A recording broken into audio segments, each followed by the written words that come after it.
بنتي كفايه، بقالك كتير قوي بتلمعي في الرخامه، نطفت خلاص. بصي انا لو الحاجه مش بتبرق قدام عيني وبتشف وترف كده انا مستريحش نفسيا، لو سمحتي سيبيني اركز. ما هي بتشف وترف. وبعدين فين الكيكه اللي انت قعدتي تقولي يا حضرتيها؟ لهوي نسيت الكيكه. طب اجي اساعدك؟ همسك الكيكه كده ازاي؟ اهي امسكي. يا لهوي يا لهوي الكيكه باظت. كويسه مش هيحصل حاجه، حطيها. كويسه ايه ده منظر؟ انا هرميها. لا ايه الجنان ده، هترمي الكيكه؟ امال ايه يعني الناس تاكل كيكه بايظه؟ انا مستحيل حاجتي تبقى بايظه، لازم تبقى حاجتي بيرفكت زي الفل. يا ده بنتي منظر. حرام عليكي، ما ترميش الكيك. شايفه شكلها عامل ازاي؟ ده منظر ده. اعمل كيكه تانية هقدمها لسوزي لما تيجي، تبقى حاجه كده تشرفنا تليق بينا، مش المنظر ده. اتاخرنا قوي، هي قربت توصل دلوقتي. ايوه طيب انا هعمل القهوه واجهز الكيكه الجديده بسرعه لحد ما هي تيجي. قومي اعملي حاجه الله يخليكي، ما تسكتيش انا كده. مش عارفه سوزي اتاخرت ليه. طيب قومي اعملي القهوه، قومي اعملي حاجه. اوكي سيبتي عليا، حاضر.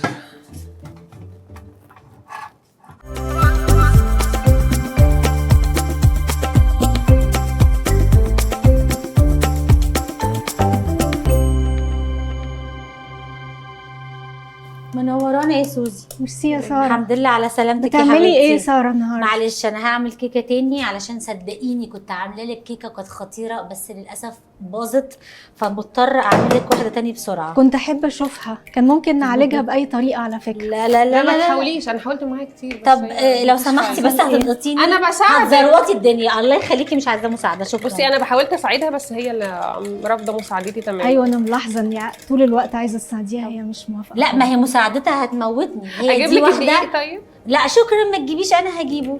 دي واحده مركزه طول الوقت في ضوافرها، لازم مش عارفه تبقى جيل بولش عامله ازاي وشعرها يبقى مرسوم معمول ازاي. انا مش فاضيه للكلام ده.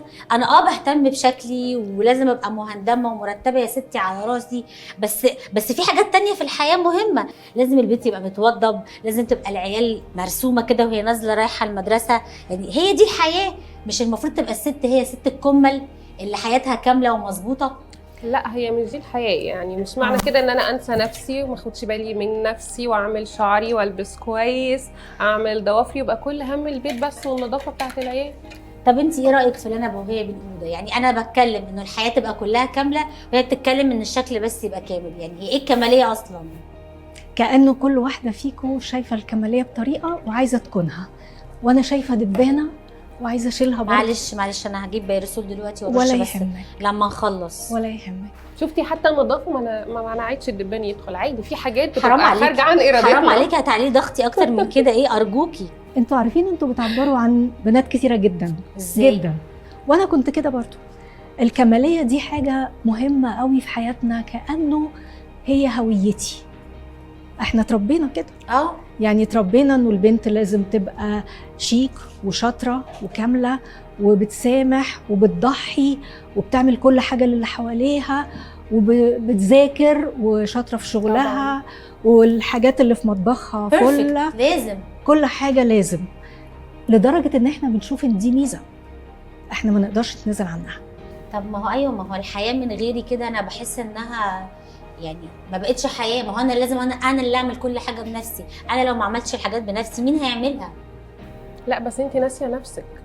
يعني افرض دلوقتي اي حد معدي شافنا مثلا، ايه رايك بالمنظر اللي انت قاعده بيه في البيت؟ ما انا زي الفل اهو، ما انا هدومي نظيفه مرتبه، شعري متسرح، بغض النظر ان هو محتاجه تهتمي بنفسك. برفانك ما يبقاش طول الوقت ريحتك بصل وثوم ومطبخ. على فكره انا ريحتي فانيليا وكيكه دلوقتي بعد اذنك. ده النهار وفين الكيك؟ ما انت رميتيها. حتى الكيك ما هعمل واحده ثانيه. اهدي على نفسك شويه. قاعدين جديد. طيب انا دلوقتي المفروض اتعامل ازاي مع الكماليه دي؟ يعني انا ليه انا شايفه انها حاجه مهمه وكويسه في حياتي، ليه مدياني انطباع انها حاجه سلبيه؟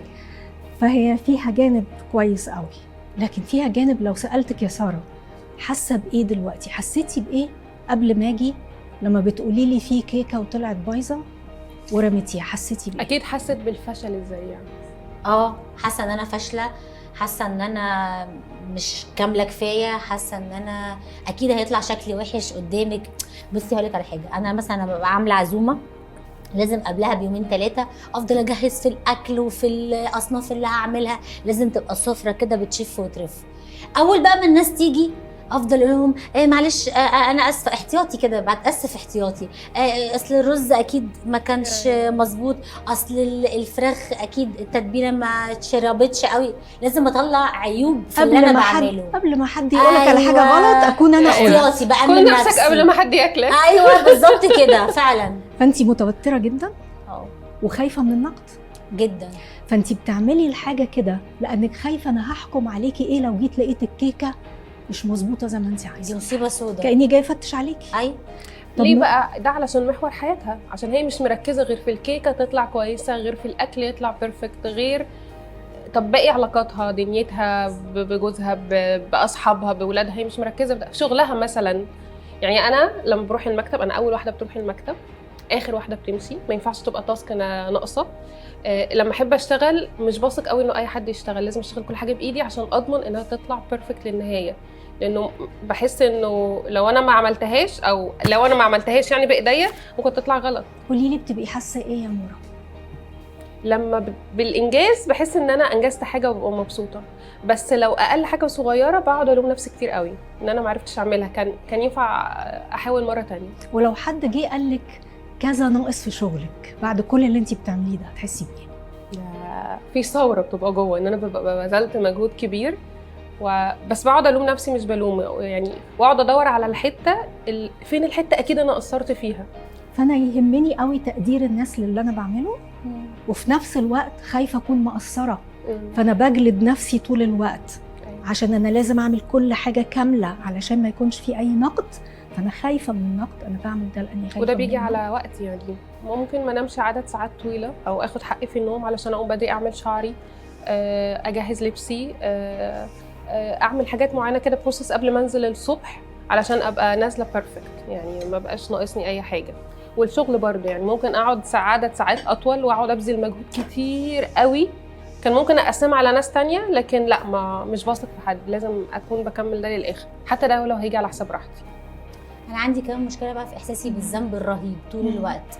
يعني لو ابني ما نزلش على سنجة 10 شعره متسرح، لو حد مثلا قال له هو فين الزرار، لو سمعت تعليق من اي حد من اصحابي، لو احنا مثلا في النادي ولا في اي حته، افضل طول اليوم حاسه بالذنب، وانا ازاي سبت ابني يتعرض لجمله زي كده.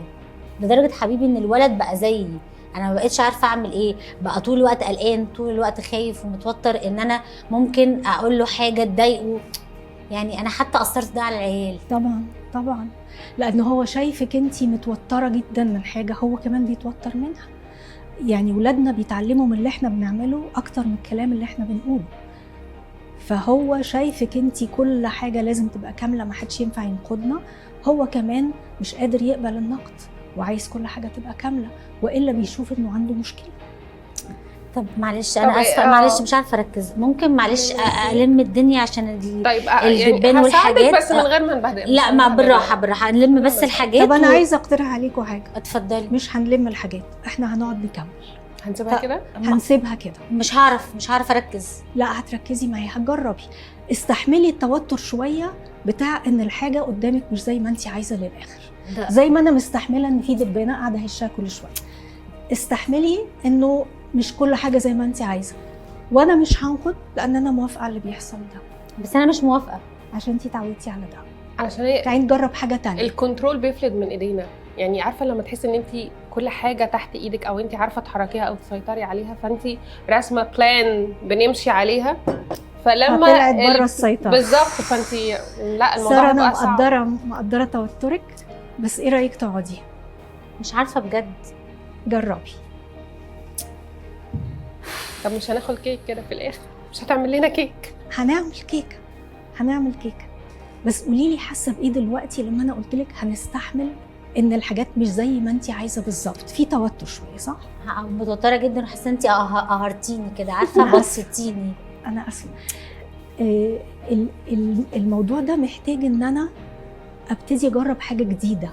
هجرب حاجه جديده، اجرب استحمل اشوف المنظر ده ازاي، ما اقدرش. طيب كفايه لغايه كده، تقدري تقومي تشيليه. قدرتي تستحملي الدقيقتين اللي فاتوا. شكرا.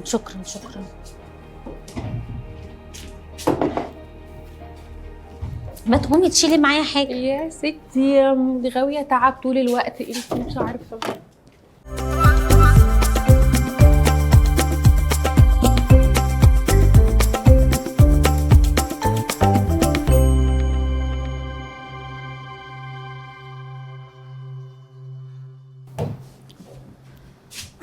خلصت وحطيتها في الفرن.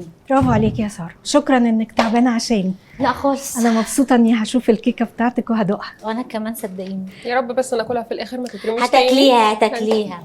الكلام ده بقى بيفكرنا بايه؟ لما قعدتي وما كنتيش قادره تستحملي التوتر اللي جواكي يا ساره، لما قلت لك خلي الحاجات زي ما هي، فكرك بايه زمان؟ مين كان بيقول لك ايه اللي خلى الحاجه دي موتراكي جامد قوي كده؟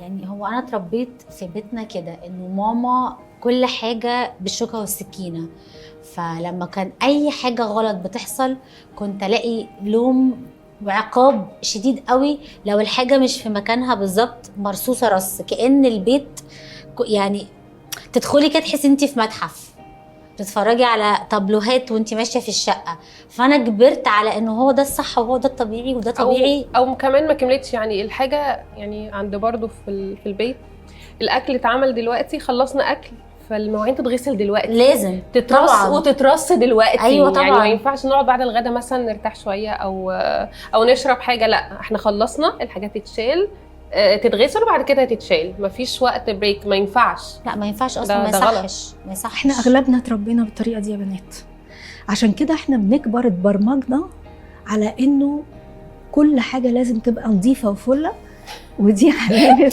معلش لا سوري معلش انا اسفه معلش. كملي انا معايا انا اسفه. كريم في الشنطه لو عايزه عشان بشرتك. لا ميرسي شكرا، عندي سوري انا متاسفه. لا اتفضلي كملي حضرتك.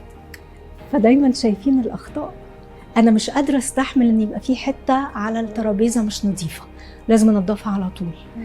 خلاص مرنا نفسنا واتبرمجنا على ان كل حاجه لازم تبقى نظيفه وفله معموله للاخر، عاملين زي اللي الدنيا فله مش شايفين غير الحاجات اللي مش معموله. بقينا ده بيحصل كتير قوي. يعني ده لو هتكلم انه في اوقات كتير بيبقى في حاجات كتير قوي اتعملت وكلها صح، بس عيني مش بتشوف غير الحاجات الناقصه بس. مش بشوف الانجاز يعني مش بشوف الحاجات اللي انا انجزتها ونجحت فيها وعملتها يمكن حتى لو في وقت قليل، لكن لو في حاجه ناقصه عيني ما تشوفش غير الناقص او الحاجه اللي مش مظبوطه او الحاجه اللي كان عليها لوم، وانسى الحاجات اللي اتعملت. طب ده بيأثر عليا بقى ازاي؟ انا يعني لو هتكلم زي ما ساره بتقول انه طول الوقت عيني بتشوف ده، بتشوف الناقص، ده تأثيره عليا ايه؟ فانا طول الوقت عماله اجلد في نفسي وعماله اصطاد الاخطاء بتاعتي، وعماله عينيا تشوف الحاجات الغلط ومش قادره اشوف اي انجاز انا بعمله خالص. كل حاجه انا بعملها كويسه كانها لا تساوي شيء قدام ان في حاجه ناقصه. فانا ممكن اعمل انجازات كتيره جدا لكن في حاجه ناقصه بوظت المزاج بتاعي خالص بتاع طول الوقت. غصب عني عيني بتشوف نص الكوبايه الفاضي من الاخر، ما بشوفش نص الكوبايه المليان ده خالص. حلو. ده بقى بيأثر عليا انا ازاي؟ احنا عايزين بقى نطلع من حكايه غصب عني. غصب عني دي جايه من ايه؟ جايه من اني اتربيت على كده وتعودت افكر بالطريقه دي وتعودت اتصرف بالطريقه دي طول عمري. ده اللي طالع غصب عني. دلوقتي انا عايزه اخد بالي من ايه اللي طالع غصب عني وما اعملوش كده، ابتدي اشوف انه في حاجات كويسه تاني اتعملت. طب معلش خليني اقطعك، سوري يعني قاطعين، بس يعني خليني اشوف ده لو انا مدرك اصلا ان انا عيني مش بتشوف الناقص. يعني لو انا ادركت ان انا عيني مش بتشوف غير الناقص، بس لو انا مش مدركه اصلا بقى ان انا لا انا حاسه ان انا تمام، انا زي الفل، يعني هكتشف المشكله ازاي. عندكم حق بقى جدا، لان انا بنسى نفسي في النص. انا مش ببقى دريانه بنفسي، مش دريانه بتاثير ده عليا ايه، مش ببقى دريانه ان انا مش شايفه روحي، مش شايفه احتياجاتي، مش شايفه انا عايزه ايه. يعني لما تقولي لي انا بروح المكتب اول واحده وبمشي اخر واحده وبعمل طول الوقت حاجات، بترتاحي امتى؟ لا مش برتاح، بس بتبسط لما اخلص الحاجه وتطلع صح. بيحصل فعلا قد ايه مرات الحاجه بتخلص للاخر زي ما انت عايزه وبتطلع صح؟ كم مره؟ يعني ما افتكرش كم مره. ما احنا بني ادمين يا جماعه، يعني ما كامل الا الله وحده. طبعا، بس في حاجات كده تقولي ما ينفعش تغلطي، صعب. ايوه يعني يعني انا ازاي ما اعملش الحته دي؟ هقول لك، يعني انا مثلا كنت بولد في المستشفى، بعدها بيومين بالظبط خرجت من المستشفى، روحت البيت، مسحت وكنست وشلت البيت كله. اتفضلي. ازاي جوزي يدخل يشوف البيت مش متوضب ومش نظيف ومش على سنجة 10؟ وجوزك قال لك ايه لما انت تعبانه بعد يومين ومسحتي شقه؟ لا هو حاسه اكيد ان انا يعني اكيد مش طبيعيه، يعني اكيد ده وجهه نظره، بس انا شايفه ان انا زي الفل. لو انا ما عملتش كده بحس بالتقصير، اتعامل ازاي مع احساس التقصير الرهيب اللي طول الوقت جوايا؟ ابتدي اشوف ان انا انسانه محدوده، عندي حاجات بقدر اعملها وعندي حاجات ما بقدرش اعملها. ابتدي اشوف باقي الناس، مش كل الناس بتعمل الحاجات كامله. انت عارفه يا ساره، انا كان عندي مشكله الكماليه دي، كنت بفتخر بنفسي، كنت ببقى حاسه انه يعني هويتي. ولما الناس يجوا عندنا لازم الشقه تبقى فله، بتشف وترف، ولازم يكون في خناقه قبلها مع جوزي ايوه صح، علشان هو عايز يساعدني، فانا بقول له يساعدني في حاجات وانا بعمل حاجات، بس ما بيعملهاش بنفس الطريقه اللي انت عايزاها. انا بقول فنتخيل ايوه انت بتساعدني غلط، لو سمحت اتفضل اطلع انت بتساعدني غلط. لا انا يا ريت كنت بقول له انت بتساعدني غلط، كنت بعتمد عليك في حاجه وكاني ما عملناهاش وهضطر اعملها من اول وجديد. الحقيقه جوزي ساعدني كتير، لانه ابتدى يقول لي انت بتبقي منهكه خالص لما الناس بيجوا، مش بتبقي قادره تقعدي مع الناس، مش بتبسط، مش بستمتع في القعده، تحسي ان انت عايزه تنامي بقى خلاص. لا وانا اصلا مركزه في حاجات تانية، انا مركزه في الاطباق والاصناف وامتى ايه اللي هيطلع الحلو ولا الحادق، السخن ولا الساقع. ببقى طول الوقت قاعده مروشه، مش قاعده مركزه في ان انا بضحك وبهزر، لا ما اعرفش اقعد. فقدنا المعنى. لان الناس جايه تزورنا، جايه تقعد معانا، مش جايين يفتشوا على البيت. بس في المقابل اكيد البيت مش هيبقى متبهدل.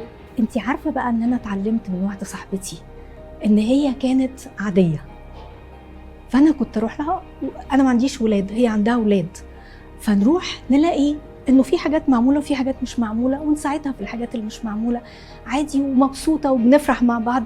فانا اقول طب ما هي كويسه وفرحانه وانا معذبه روحي كده، هي راضيه وقابله بالوضع ده. ده كلام. فانا ابتديت اخد بالي انه لا، ده انا اللي عندي حاجه بتعباني. معلش بس انت رحت لها فانت تمام، يعني مدركه ومستوعبه انه ده تمام، بس في غيرك ايه ده، هو ايه التراب ده، ايه ده، هو انت ما لحقتيش تعملي؟ امال قاعده في البيت بتعملي ايه طول اليوم؟ وعلى ده بيرجعنا لورا. ايوه اللي هو صح يا جماعه، ما هو انا مش شغلتي في البيت ان انا اقعد اكنس وامسح وبس، دي مش شغلتي الاساسيه. يعني ليا حق ان انا اعمل حاجات لنفسي، بس لما يجي حد يقول لك ايه ده ما انت قاعده في البيت بتعملي ايه، امال ايه لازمتك؟ يعني ايه لازمتي؟ ايوه المجتمع بيزقني كمان على كده، يعني مش انا بس لوحدي، لكن ثقافتي وتربيتي والمجتمع اللي انا عايشه فيه هم كمان بيزقوني ان انا افضل كده. انت عارفه ده جه منين بقى يا ساره؟ جه من المجتمعات البدائيه خالص، اللي هي كانت ان الراجل بره بيزرع ويقلع ويعمل حاجات فيرجع تعبان، فانا لازم اعمل كل حاجه فله. كويس. الموضوع ده اتغير خالص. طب معلش انا اسفه هقطعكم، ايه كيكه بس الحق عشان الكيكه سخنه حلوه، معلش سوري لا.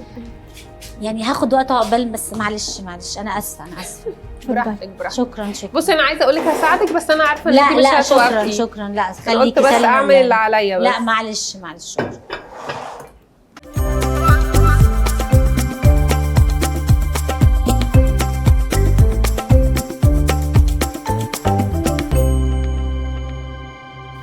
يعني اتمنى تبقى احلى كيكه كلتوها في حياتكم، اتمنى يعني بالهنا والشفا. برافو يا ساره. ميرسي. هينا تعبناك يا ساره. لا ما انا تعبانه فعلا.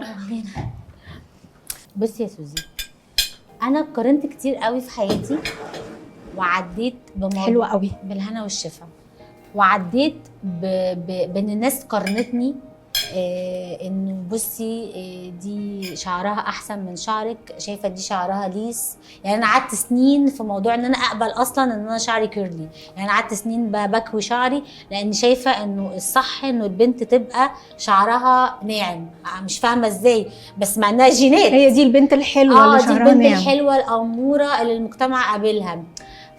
فقارنت كتير قوي وانه ما اتقبلتش فحسيت انه هو ده الشكل اللي انا رسمته، ان انا بنيته، ان البنت تبقى شكلها كده. في نفس الوقت على التنظيف والنظافه والبيت والترتيب حسيت انه كبرت على انه ما ينفعش البنت ما تبقاش نظيفه، ما ينفعش بيتها مش متوضب. فمن كتر المقارنات دي بقى هو ده الطبيعي. انت فاهماني؟ انت حاسه باللخبطه اللي جوايا؟ طبعا انا لما بتقارن بحد انا بشوف ايه اللي مش عندي موجود عندهم. صح. فبشوف الحته الناقصه عندي، مش بالزبط. بشوف ايه اللي عندي، بشوف ايه اللي ناقص عندي. الحاجه التانية ان انا مش ببقى حاسه بالامان لاني مش بتقبل. صح. فانا مش بتقبل، فانا لازم اعمل اي حاجه تخليني اتقبل، لانه قله القبول دي بتوجعني جدا وبتشيل مني الاحساس بالامان. او مش متشافه، مش متقدره كفايه، فعايزه ابقى متقدره، ابقى مقبوله، ابقى متشافه. كمان ما تحسيش بالنقص، يعني ليه هي افضل مني، او ليه اشمعنى هي احسن مني، يعني اشمعنى هي بتعرف تعمل الحاجات دي وانا لا، او ليه دنيتها وظروفها كده وانا لا، او انا مش كده. انا عارفه انه الانسان طبعا نتيجه اختياراته، يعني الحياه اللي بنعيشها، لكن بيجي عليا وقت. ايوه اشمعنى دي كلمه مهمه. صح. بقولها كتير. وليه احس انا بالنقص؟ ليه انا اللي اتكلم الاحساس ده يوصل لي انا؟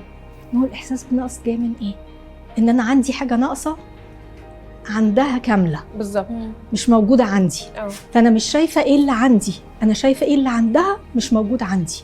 هو ده اللي مخليني حاسه بالنقص، مش عشان انا ما عنديش. وده بيحصل كتير. يعني مثلا لو احنا بنتفرج على مسلسلات او كده، بنشوف بقى الشيب والشعر والاهتمام والبشره، فطبيعي حتى لو اجوازنا قاعدين بيتفرجوا يعني يقولك شايف عامله ازاي، شايف مش عارف ايه. طب ما يا جماعه، ما هي في بروسس برضه بتمشي فيها كتير قوي. لو سبت البيت مش بتشوفها. لا وانت مش بتشوفها في الحقيقه، انت شايفها في التلفزيون. يعني مش شايفها في الحقيقه هي عامله ازاي. بس ده ساعات بيخليني ان انا ابذل مجهود كتير اني انا افضل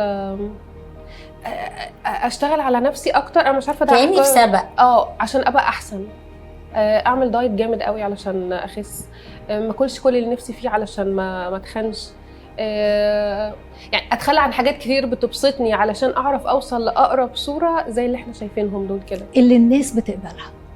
فانا فارق معايا رضا الناس، اللي الناس عايزاني اكونه.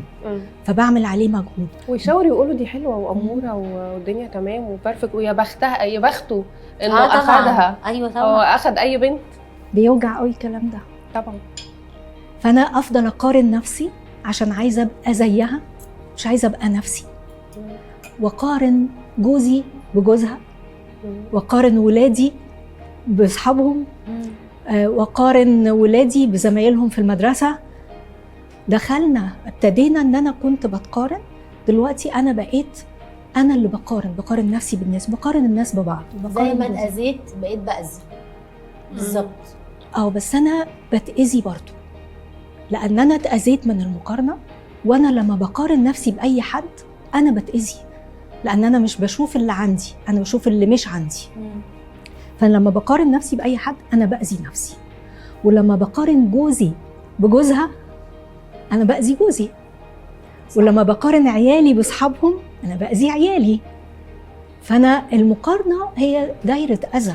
احيانا ما باخدش بالي. يعني انا من فتره كده ابني دايما ببقى مش عايزاه يغلط، مش عايزاه ينزل مش مهندم، وهو بيتكلم تبقى يكون لابق في الكلام ومظبوط، بحيث ان هو واو ده هي خدت بالها وربت والدنيا تمام. بس جه في وقت بقى لما كبر حسيت ان انا كنت بضغط عليه ضغط جامد قوي نفسي، ان هو ما ينفعش يغلط، ما ينفعش يطلع منه تصرف غير مقبول، ما ينفعش يبقى طفل، ما ينفعش يبقى طفل. ده حقيقي. انا اكتشفت في الاخر ازاي اوسخ هدومه مثلا. يعني ازاي مثلا انا دايما اغسل ايديك وايبس، ما ينفعش تمشي مش عارفه من غير شوزه، لازم تلبسها. وما ينفعش مثلا لو ماشيين ما ينفعش يلمس سلم، او ما ينفعش يقعد على الارض. يعني هو حاسس وغالبا ده بيبقى هو اللي اتعمل فينا واحنا صغيرين، عشان الناس كمان تشوف وتقول ايه ده، الله انا عرفت اربي. بالظبط. ايوه.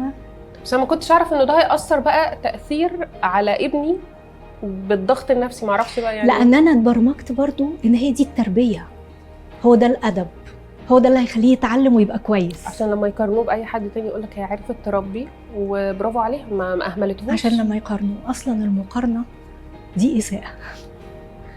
يعني ولا انا عايزه اقارن، ولا عايزه حد يقارن عيالي، ولا انا عايزه عيالي ياخدوا بالهم او يستجيبوا. للتأثير بتاع المقارنة. طب ايه خطوات عمليه ممكن يكون انا لما بكتشف اصلا ان انا عندي مشكله؟ يعني انا ممكن ما ابقاش كل ده شايفه ان انا عندي مشكله وشايفه ان انا هو ده اللي المجتمع بيصدره لي وده انا زي الفل كده. لما انا بقى بكتشف اصلا ان انا عندي مشكله، ايه الخطوات العمليه اللي انا هاخدها علشان اطلع من الحته دي، او يبقى في توازن؟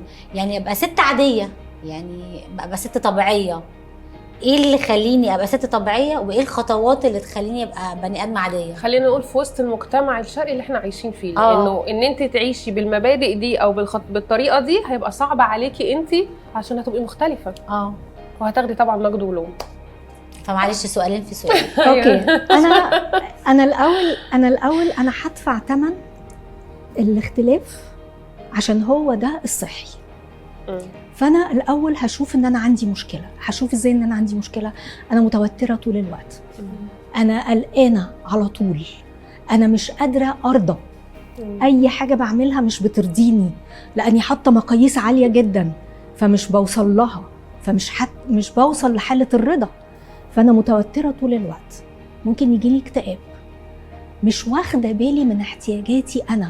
يعني انا عماله اشتغل واتعب وانا مش مديه احترام لتعبي، لا بكمل شغل. انا بروح الشغل اول واحده وامشي اخر واحده، مش مهم انا حاسه بايه. فانا هبتدي اشوف انا ايه مأثر عليا ازاي ده. انا عندي احتياجات مش متلبيه، علشان انا اهم حاجه ان كل حاجه تتعمل وانا مش مهم.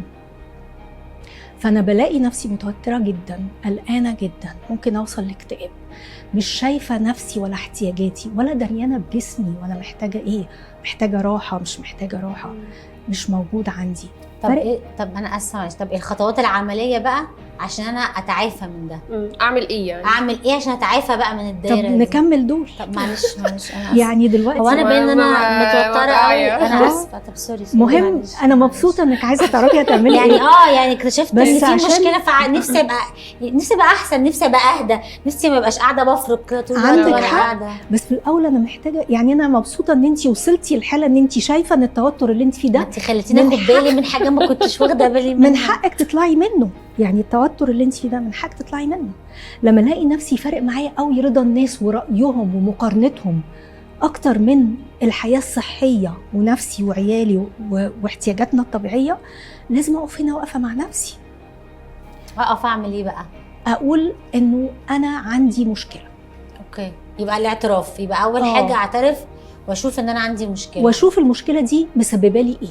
مسببه لي ان انا مش عارفه ارتاح ولا اهدى، مش قادره اشوف غير الحاجات الغلط والناقصه واللي ما اتعملتش، واقفه لنفسي بالمرصاد وعماله اجلد روحي طول الوقت على اللي انا بعمله، مش بنام، مش من كتر التفكير. ايوه لا، والشغل كميه سيناريوهات في اصلا ممكن تجري في دماغ الواحد وهو لما بيحط دماغه على السرير كتير قوي. لما نقعد نسرد اليوم ماشي ازاي، انا المفروض كنت في الحته دي كنت عملت كذا، او رديت بالطريقه الفلانيه، او لو كنت بدلت مثلا الخطوات فكنت انجزت ونجحت في الحته دي والتاسك بتاعتي كانت خلصت. لا انا ممكن سوري انا اسفه، انا ممكن اوصل ان انا خلاص نعسانه وهنام وافتكر ان في حاجه كان المفروض اعملها الصبح. طب ما انا ينفع اعملها دلوقتي، اروح اي منطه عشان اروح اعمل الحاجه اللي المفروض. طب ما انا هعملها الصبح، انا مش صابره حتى اني اعملها الصبح. دي طبعا شوفي قد ايه ده بيأذيكي يا ساره. عارفه يا مورا كمان وانتي بتتكلمي انا افتكرت انه كانوا بيعلمونا في وقت في حياتي انه قبل ما تنام راجع يومك عشان تبقى احسن. أسوأ عاده بنتعذب، مش ببقى احسن، بنتعذب. أسوأ عاده علموها، مش محتاجين نعمل كده قبل ما ننام. انا مش محتاجه اراجع يومي، وده بيخليني اقدر اشوف الاخطاء ونوم بيصير. ده حقيقي. طب دي عاده بقى ازاي نتخلص منها اصلا؟ جيتيلي بقى في حته مهمه قوي. ايوه، الكماليه عاده صعبه لكنها مش قدري. لكنها مش ايه؟ مش قدري. مش قدري. يعني اللي مكتوب على الجبين لازم تشوفوا العين. لا انا مش مكتوب عليا ان انا اعيش بالكماليه. لا، هي عاده ومتحكمه فيا واتمرنت عليها سنين طويله جدا في حياتي، لكن اقدر اتمرن على المرونه زي ما اتمرنت على الكماليه. ينفع اتمرن على المرونه. اتمرنت على الكماليه وبقيت اعملها بطريقه اوتوماتيك، هتمرن على المرونه واعملها بوعي عن قصد. اني لما الاقي حاجه مش كامله قوي هسامح نفسي. عماين يعني هسامح نفسي، اسامح نفسي، هسامح نفسي بدل ما اجلد نفسي. دي حاجه صعبه انا على بدل ما فكرة. اقول يعني ان انا لو يا عملت خايبه حاجة عمرك ما بتعرفي تعملي كيكه كويسه واروح رميها في الزباله، لا هقول معلش هي ما طلعتش كويسه قوي المره دي، المره الجايه انا غالبا هي ما طلعتش كويسه علشان انا ما خدتش بالي من كذا، هاخد بالي منه المره الجايه. فانا بقبل النقص كتعليم ليا ان انا هعرف اعملها المره الجايه، بتعلم من ده. اسامح نفسي، هصاحب نفسي بدل ما اجلد نفسي. طب ليه سؤال اخير، العطاء احيانا عشان ارضي الناس او عشان ابقى تمام اقعد ادي كتير كتير كتير لغايه ما ابقى حق مشروع لكل الناس. دي مشكله. فنعمل فيها ازاي؟ وبحس انه انا مرضيه، يعني طالما الناس كلها حواليا مرضيه وانا طول ما انا بديهم فهم حواليا ومعايا وكل حاجه ومبسوطين طول ما بياخدوا. بس بيجي عليا وقت ببقى انا محتاج حد يشجعني او محتاج حد يقف جنبي في موقف ومش بقدر ساعتها ادي حاجه، لكن هم بيقعوا ساعتها يستغربوا ايه ده انت مقصره في حقي، ايه ده انت ازاي ما عملتيش كده، ازاي ترفضي، ازاي ما تجيش، ازاي ما تعمليش. في استنزاف شويه جدا جدا. بس انا بحس انه طول ما انا بدي انا كده تمام، هو ده الصح. محتاجه تراجعي نفسك، انا طاقتي مسحوبه ولا طاقتي بتتجدد مسحوبه في عمل الخير. عارفه يا مورا لما الكتاب المقدس بيقول مغبوط هو العطاء اكتر من الاخذ، ليه؟ لانه العطاء لما بيبقى باختياري وانا بعمله وعندي طاقه ليه وانا قادره اعمل ده ومناسب ليا كويس، بيجدد طاقتي. فانا لما الاقي الناس مرضيه وكده بفرح. لكن العطاء اللي هو عشان ما يكونش فيه نقد، عشان الناس ما تزعلش، عشان ما يبقاش عندي حاجه ناقصه، اللي انا مش باخد بالي من نفسي فيه خالص وضيع انا في السكه، ده بيبقى استنزاف. فانا محتاجه اسال نفسي انا بدي وانا عايزه ولا بدي علشان ده ما يكونش في حاجه ناقصه او ما يكونش في نقد او ما تقارنش او يرضيني انا او يرضي غروري الحته بتاعتي دي او يرضي او بلاقي نفسي في الحته دي. طول ما انا بدي فانا موجود، فانا الناس محتاجاني، فانا الاقي قيمتي مثلا يعني. فانا كده انا بدور على حاجه مش هدفي العطاء الحقيقي. ميرسي يا سوزي قوي. طب معلش ندوق الكيك حاضر عشان هي بردت دلوقتي. سلم ايدي. عاشت ايديكي حلوه قوي يا ساره. ميرسي.